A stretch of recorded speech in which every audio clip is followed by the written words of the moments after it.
recently established, and Director General of the Energy and Resource Institute. He is also a member of the Prime Minister's Council of Climate Change.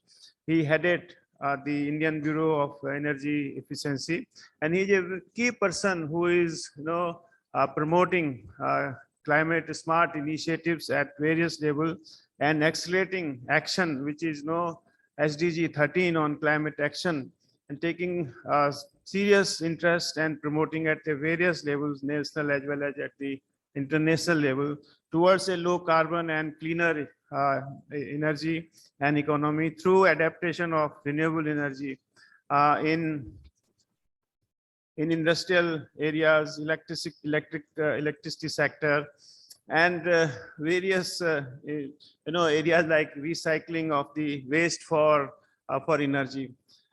He also co-chair the Global Energy Transition Commission, and he is also one of the members of the climate initiatives of One Planet Summit, and recently concluded Glasgow forum.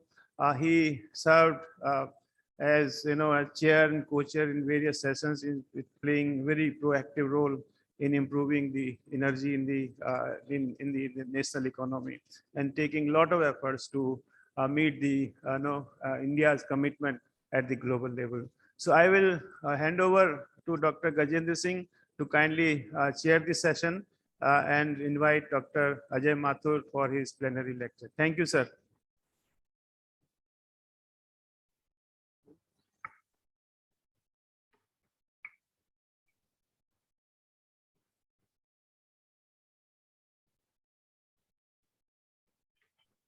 Unmute, sir. You have to Singh साहब आप muted हैं.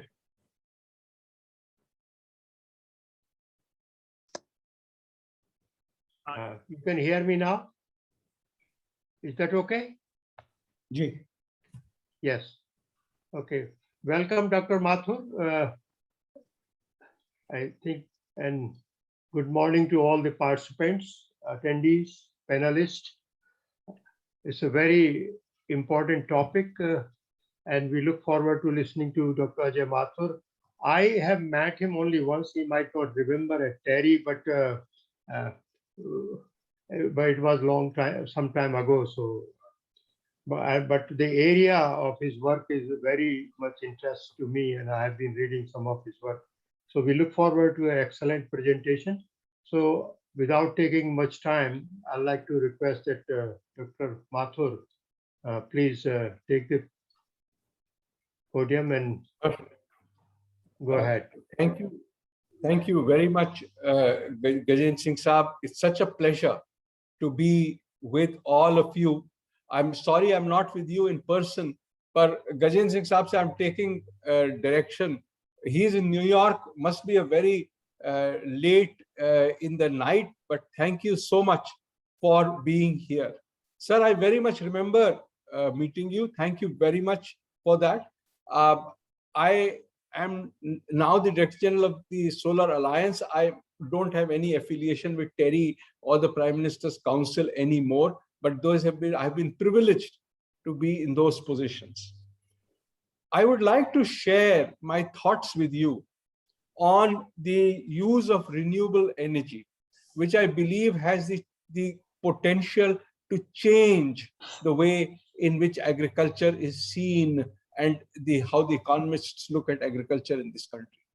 One of the reasons is that I think there has been a lot of emphasis on the production side.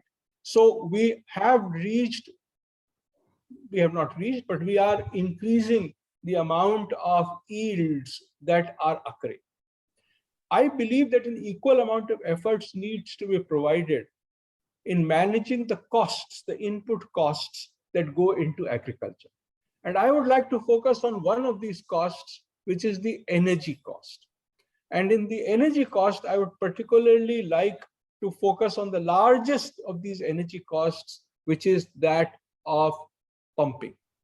And I would suggest that renewable energy provides us with an opportunity to move to a situation in which, instead of being a cost, energy also becomes a revenue to the farmer.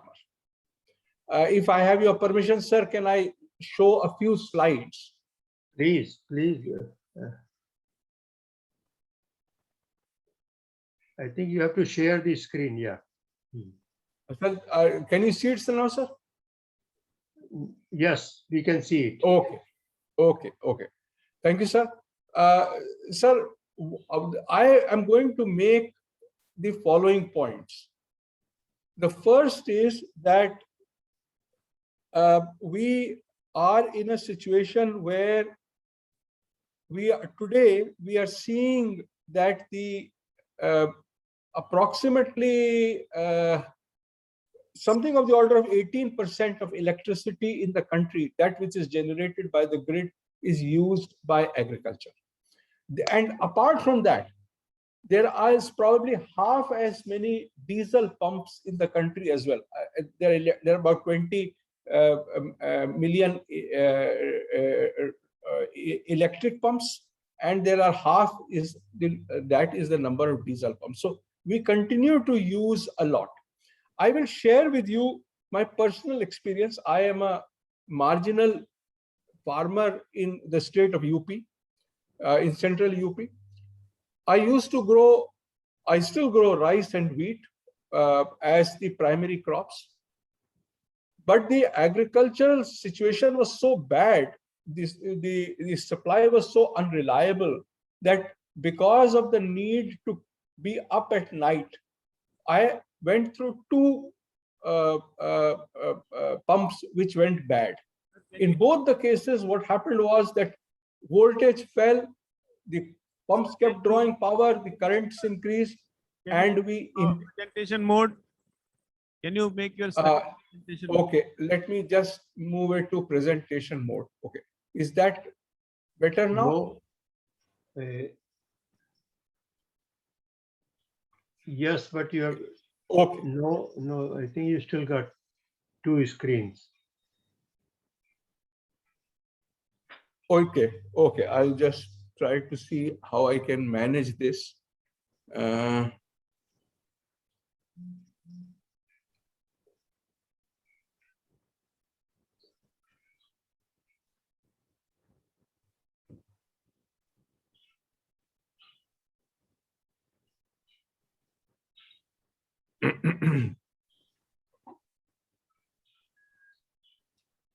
Okay, is it okay now?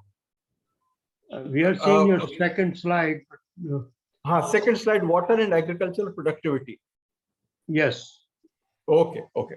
So now I was telling you the story of my of how I moved to solar pumps. So what happened was that I was finding it very difficult to get much revenue out of paddy and wheat.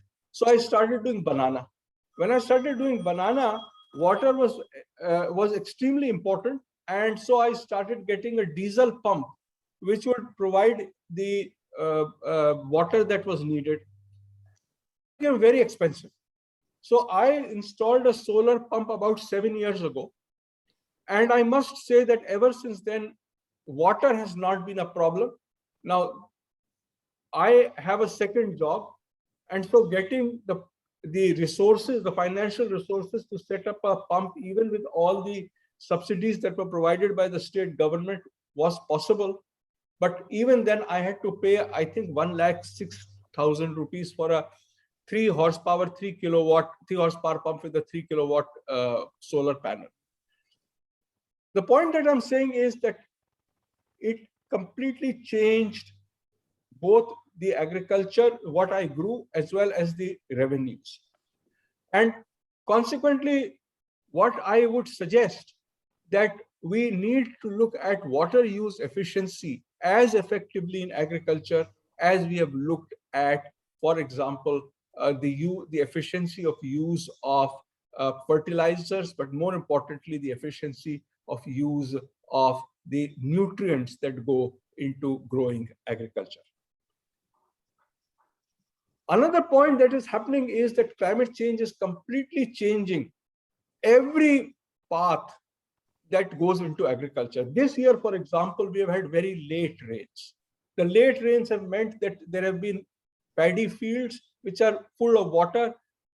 Paddy which had grown has fallen. It has, and therefore, my own personal estimation is that the paddy yield this year will be somewhere between 10 to 15% less than in earlier years because of the late rains.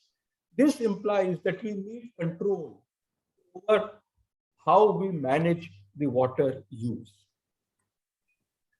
Now, what I would like to suggest is that we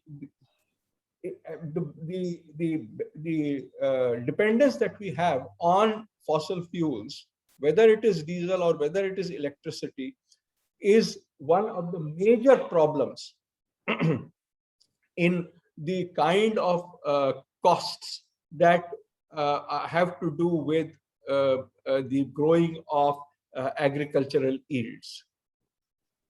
I would therefore suggest that a solar pump has no running costs, has almost no running costs apart from keeping it clean, making sure that the electric connections are okay. And it makes agriculture possible even in remote and arid areas. And these days, with the Kusum program that has been launched, it is possible to put a solar pump, use it for the 100 days or so that we need irrigation. And for the rest of the days when it produces electricity, the electricity can be sold back to the grid. The computations suggest, and I will be the first person to say that these, I have not done these computations, but the computations suggest that as much as 80,000 rupees a year could be made from the sale of electricity to the grid. Now, whether it is 80,000 or 50,000, this is a huge, this is per acre. This is a huge supplementary income to a farmer. So this becomes as important as that of the main crops itself. Does it make a difference? Yes, it does. It makes a huge difference to the farmer. It makes a huge difference to the electricity company. It makes a huge difference to the country as a whole. Why? I'll give you an example. In the state of Maharashtra, the Maharashtra Electricity Company computed that it costs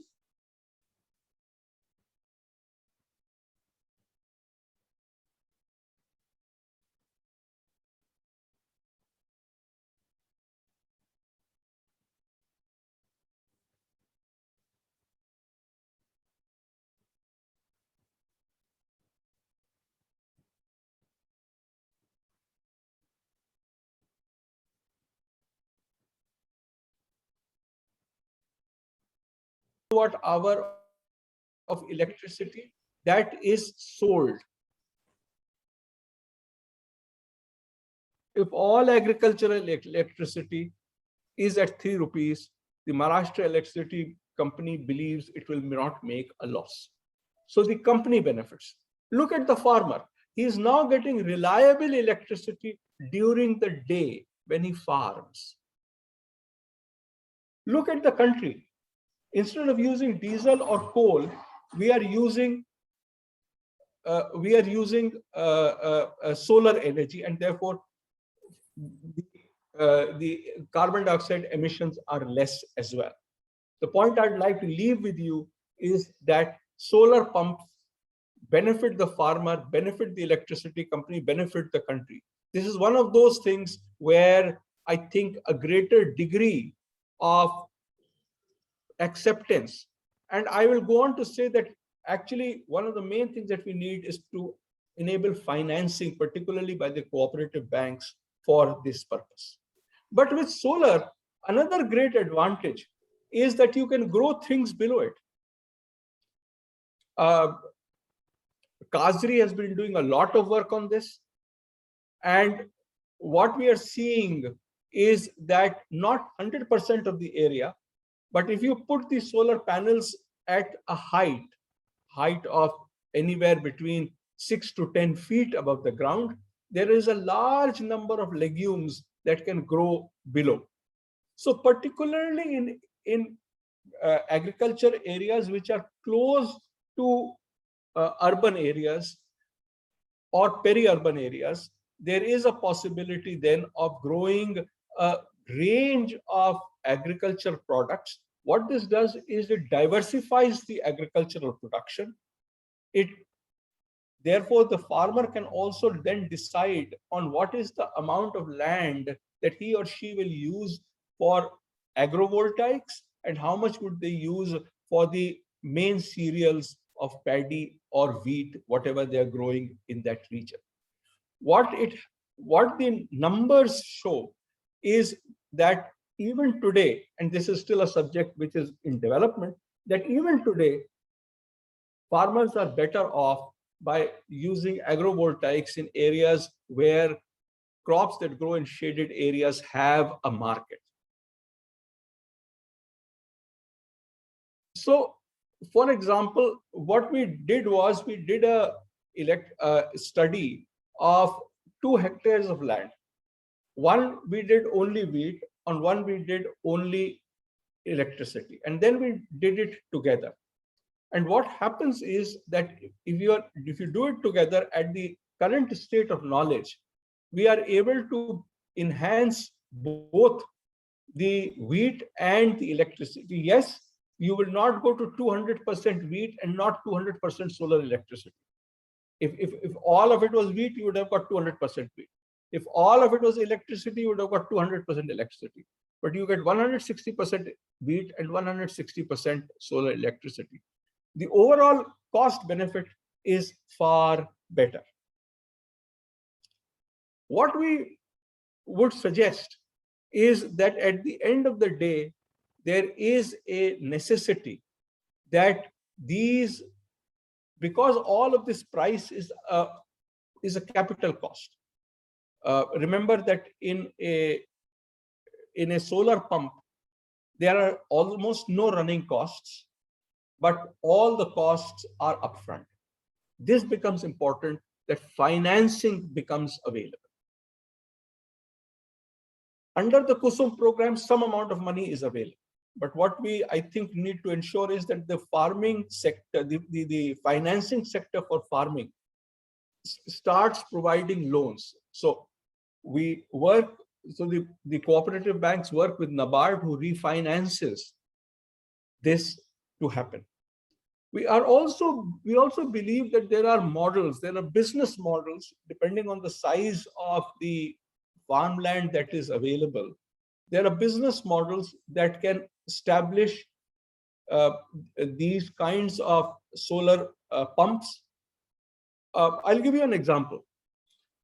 Places where the agricultural holdings are relatively small, one person can convert their land to solar electricity. They then sell the water to their neighbors. We establish water markets in such a way that they, in a sense, pay for the installation which this person has done. I am still not very sure of the kinds of business models that will evolve, but given the wide diversity in the land holding pattern in the country, the numbers suggest that we could have business models where everybody benefits, just as we've had business models through which we have seen the farming sector take off, the way in which the land has been rented out to other people who then grow agriculture in large pieces of land. There is no reason why a similar water model cannot be developed. I would like to thank the National Academy of Agricultural Sciences for providing me with this opportunity. And I look forward to working with the Academy and with all the agricultural research sector in seeing how we can look at the solarization of agriculture in India and in the other tropical countries. I thank you for your attention. Gajendra Singh Saab, back to you. I will try to take my slide off. Thank you, Dr. Mathur. You will be willing to have few questions? Yes, absolutely. Well, I don't know whether the slide is. I hope the slide is disappeared. Yeah. Slides are out Okay. now. Sir, I am in your hands, sir. Okay. Now I have my own experience. My PhD work was in energy input Ji. related to agricultural productivity. And we found, and I'm talking of very long ago, 1971, 30 to 50% of the physical energy input was in pumping in a Western UP. And sugarcane, it went up to 80%, depending upon if it's a plant crop. And in Ratoon even went higher than that because there was no planting operation in Ratoon crop. And definitely the economizing the energy input for pumping definitely is a major issue. We found from many webinars, we had a series in agricultural engineering group that individually owned solar pumps somehow after a year or so become non-functional. And sometimes these little faults with the system, they are not able to fix it because they are in the remote areas. And somehow, you have any idea why is this? Because the contract should be for the repair and maintenance of the system, because it's meant to be some 20, 25 years or 30 years, these systems on an individual farm. However, the mini solar plants which serve a community and a larger number of farmers and they can supply to the grid, they seem to be successful because that is as an enterprise, not as an individual farmer. So there seemed to be a big issue with the individual farmers owning a solar pump for 2 hectares or 4 hectares or irrigating up to 5 or 6, 7 hectares of his own and neighbors. And that seemed to be there's a big subsidy, but we seem to not get the due advantage of it. Thank you, sir. Sir, I have been a keen student of this area, and we have observed 3 things. The first is that the vast amount of technical problems that occur. I don't know how, in what tense to say, I shouldn't say used to occur, but they've been declining. The vast amount of problems that occurred were related to the charge controller. So this is Yes. the piece of equipment that goes between the solar panel and the pump. Though I will say that in the last 2 or 3 years, with this area becoming very competitive, and with large companies like Exide and Luminous and Havels and V-Guard coming into this area, this has become a far less of a problem than it was earlier. So that is the first point.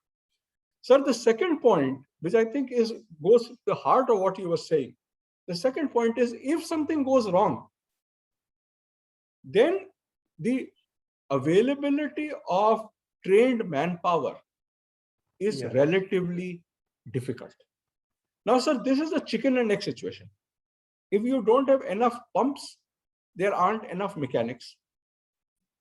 And there aren't enough mechanics, so pumps doesn't grow.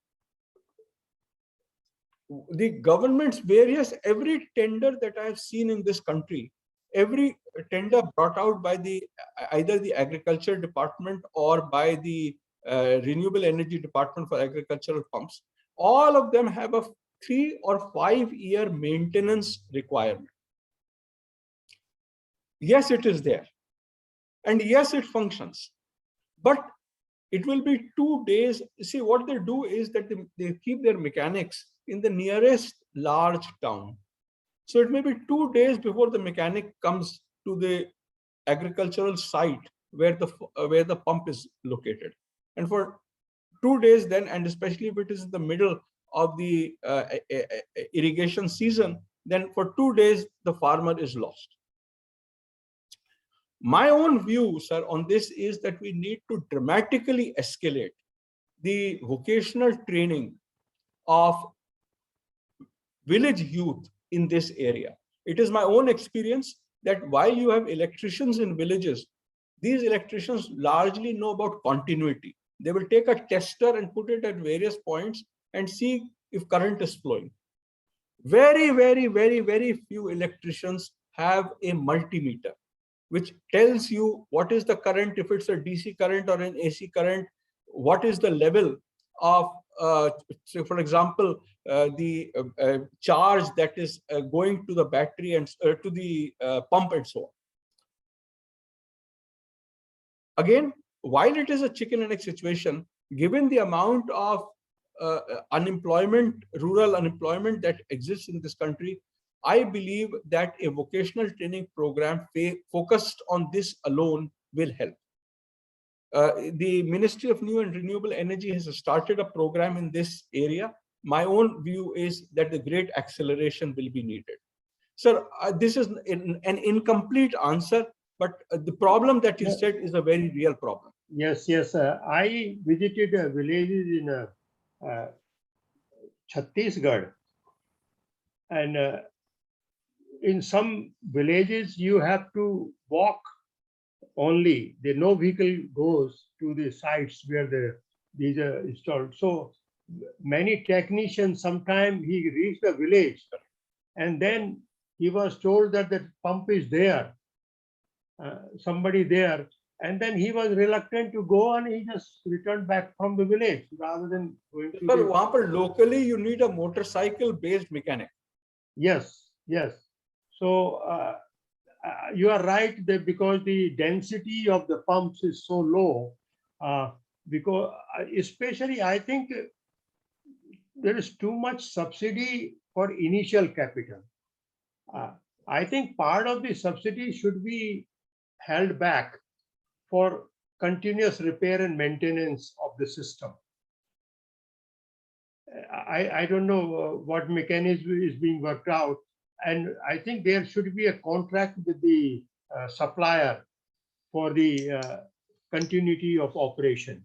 And if part of the subsidy goes into that, then we have a more effective use of the system. That's how I look at from the villages.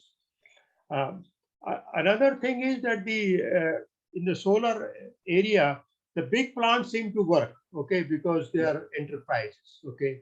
How did you find your experience with these mini, I don't know what we call it, basically mini grid, which covers the whole village, and especially the new scheme from Jal Shakti, supplying the water for drinking water.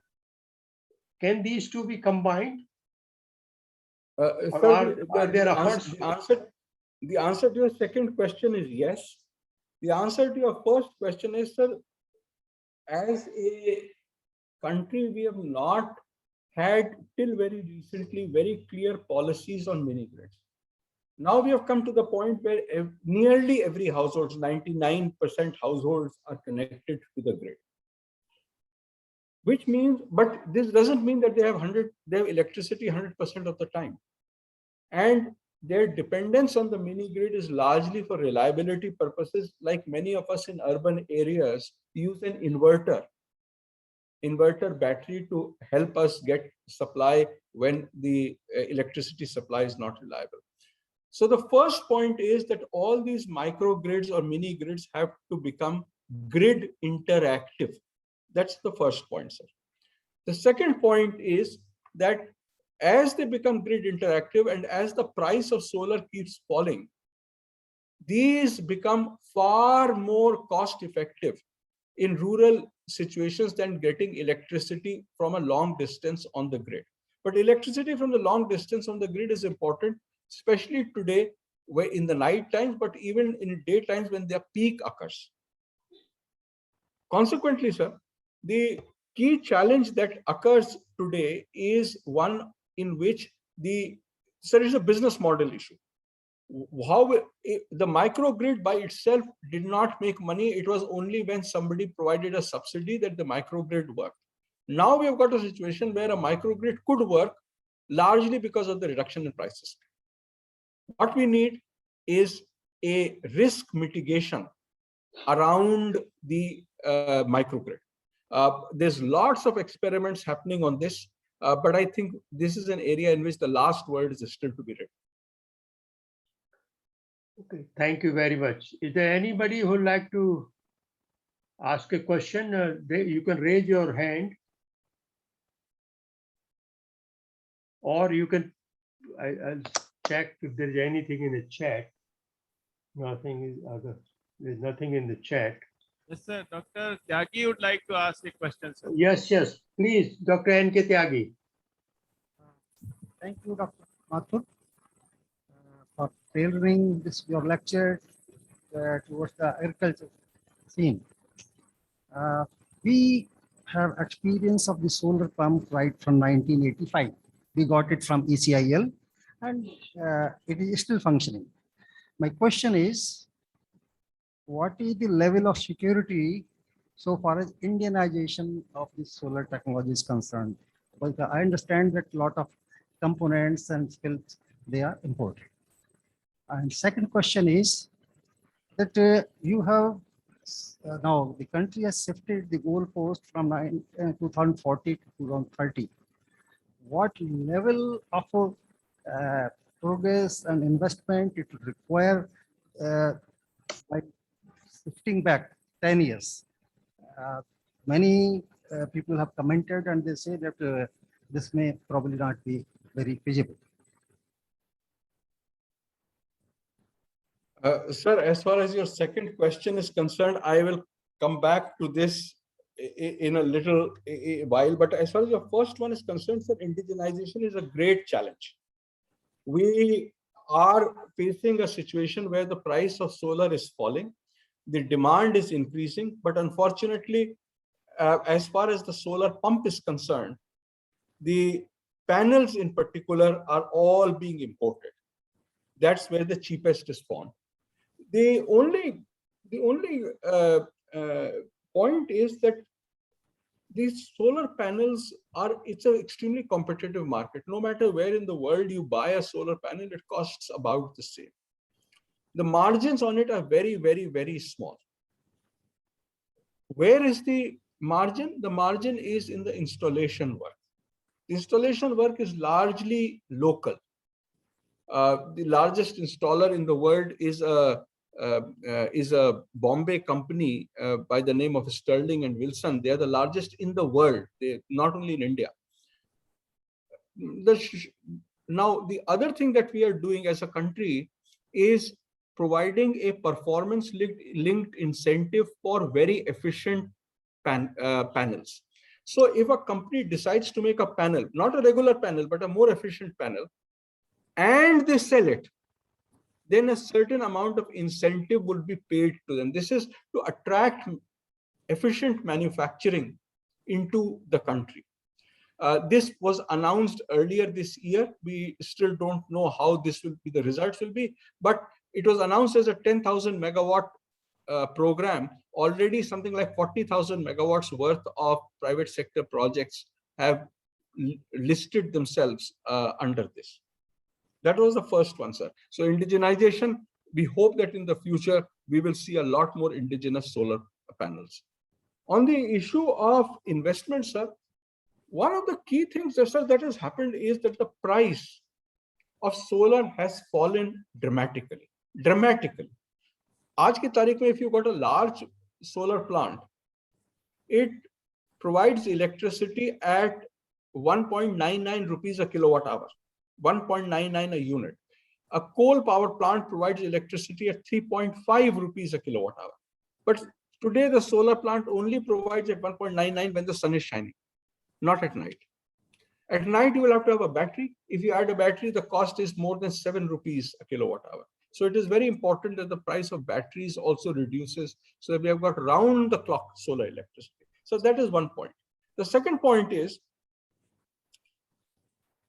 as people invest in solar, they will see the return coming. There's enough people, enough companies, the distribution, electricity distribution companies who will buy electricity at 1.99 rupees a kilowatt hour. But there is a degree of uncertainty about when they will pay. And in some cases, even if they will pay. So you will get the return on the investment. It is this risk mitigation. How do you mitigate the risks of non-payment or delayed payment, which is the more important part? We therefore, one of our major views is that every country should set up a risk mitigation facility which underlies investment done in the solar area. Sir, it's a long answer, but I thought that I would, it's an important question which I think needs to be addressed fully. My another question is, I think you remember this issue we discussed in INE conclave Hyderabad. No, in Chennai, I think 4 or 5 years back, this issue of solarization. As a scientist, I'm interested, have we any research program in improving the efficiency of this capture of the solar power? Because a lot of work was being done under the European Union project. I have some similar program in India to work as a scientist for improving the efficiency of the solar capture from the sun.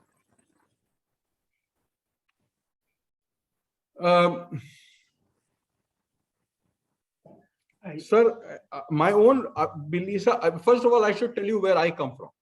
I am a very strong believer that the best research gets done when there is a demand for it. Somebody should take that research. There's no point in doing research and it just sits there. I think research scientists get very excited when the products of their research become commercially available to the users. So in my view, sir, this performance-linked incentive program serves that purpose. Because it is based on better efficiencies, because it is based on providing incentives to manufacturers only if they sell more efficient panels, I believe it will help in pushing where the research comes and more research happens. We are seeing this happening in 2 areas. The first is what we are seeing are bifacials. So solar panel is not only on one side of the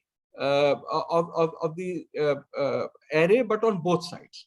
So no matter where the sun goes, there is some amount of electricity that is generated. We are seeing this becoming cost effective. It's not a doubling of cost, but there is the cost increases by about 40%, and the electricity produced increases by about 60%.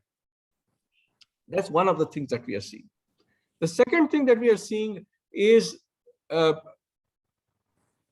multi-junction modules, which therefore help capture a larger part of the spectrum than the single junction modules.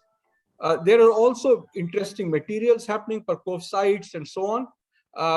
Those are a little further away from commercialization than bifacials, which have already entered the market, as well as multi-junctions, some of which have started entering the market. Thank you, sir. Sir, we have 2 more questions, one by Dr. Ambers and another by Dr. Mayandi. So I'm giving to Dr. Ambers.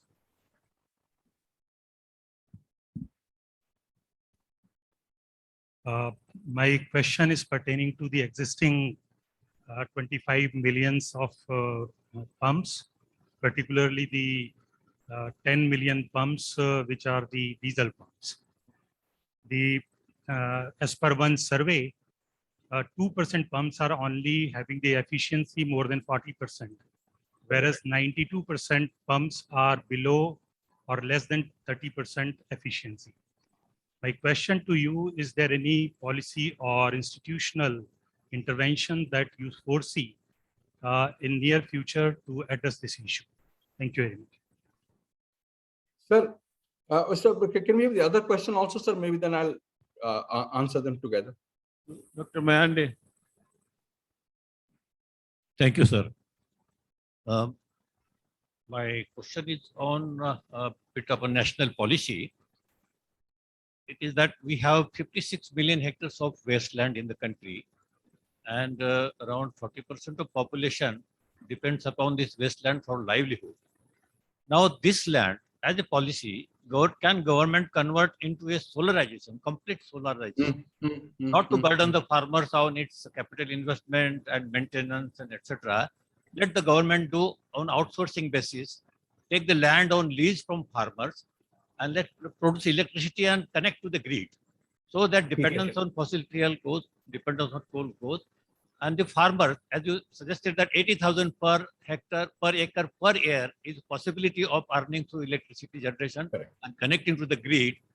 If government can do this and lease farmers' land, probably on the long-term basis, these wasteland farmers who are dependent on livelihood just marginally, I think they will be benefited economically. I think this is of a national policy. I think you are on the solar mission and connected with that. I think some sort of a policy input from you. Thank you. Thank you, sir. Thank you very much, sir. Last question, R.C. Srivastava. Good morning, Dr. Mathur. Actually, I'm a bit maybe alarmist. We are talking about the solar energy and accordingly the storage capacity we are enhancing every time. What will happen after 10 years when so many lithium batteries will be there to dispose of? This, we should think, what I feel that we should think on this futuristic line, because after 10 years, we may be burdened with a different type of the waste, which will be much more troublesome than what we are getting today. Thank you. Thank you, sir. Thank you very much. This problem is already being faced in China. We hear it all the time. Yeah. So I think we'll have a solution for it. Yeah. Last question. This will be the last, sir. Yeah. Okay, sir. I'm not giving a question, but just I got to submit.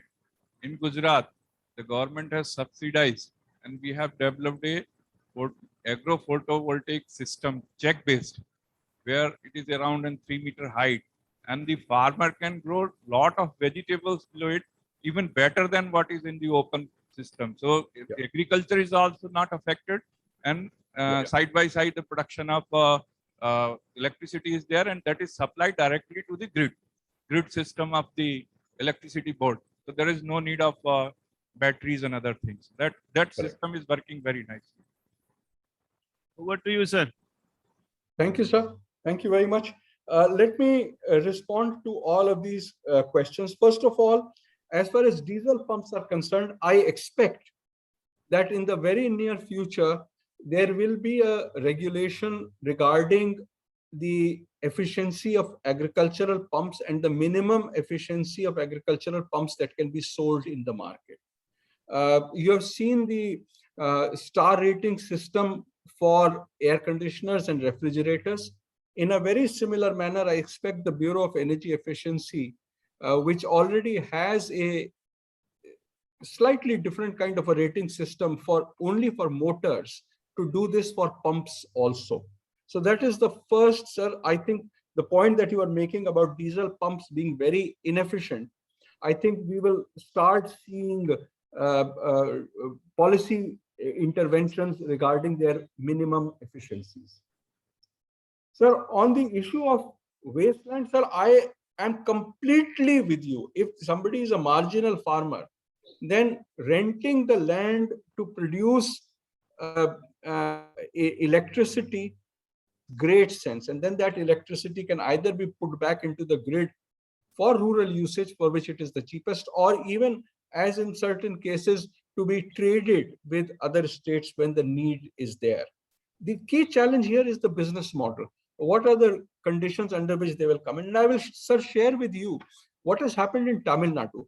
In Tamil Nadu, initially when wind energy came in, people used to buy large pieces of land on which the windmills were erected. But farmers got very very smart. And then what they said was, okay, why do you need to buy the entire land? You only buy the footprint of the windmill. So the wind companies would buy only the base and the connecting roads.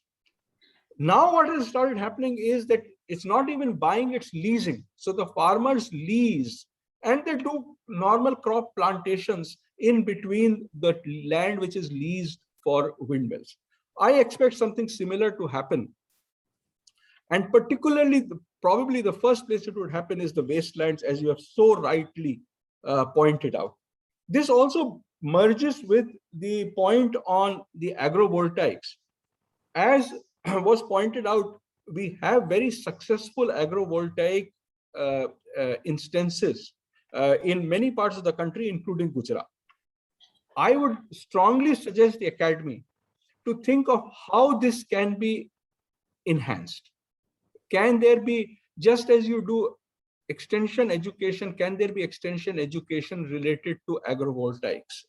Can there be extension education related to agrovoltaics plus this model of leasing land for solar? The last point, sir, batteries, not only batteries, sir, even the panels. Batteries today are become waste in 7 years or so. Panels will become waste in 15 years. What will happen to them? What is absolutely essential is that recycling is done. This has components of collection. We somehow have to collect these and take them to the recycling site. That costs money.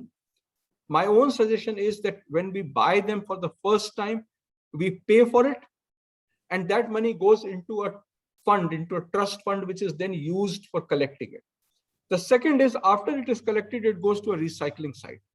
In the recycling site, we need to take out all the material so that as many can be reused as is possible. For them to be taken out, that's the third point, we need them to be put in such a manner that they are dismantleable. So specifications, both for cells, so for solar cells and for batteries, that they are dismantleable and can be therefore reused. So specifications, and then the entire chain of collection, of recycling, and of the specifications becomes important. The Solar Alliance has started a special program on this.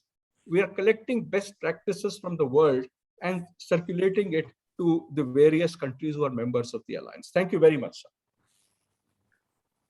Well, thank you very much, Dr. Mathur.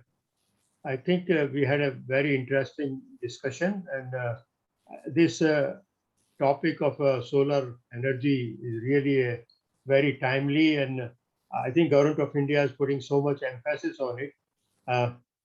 I think we have to make a lot of efforts in manufacturing area, whether it's panels and all other related things.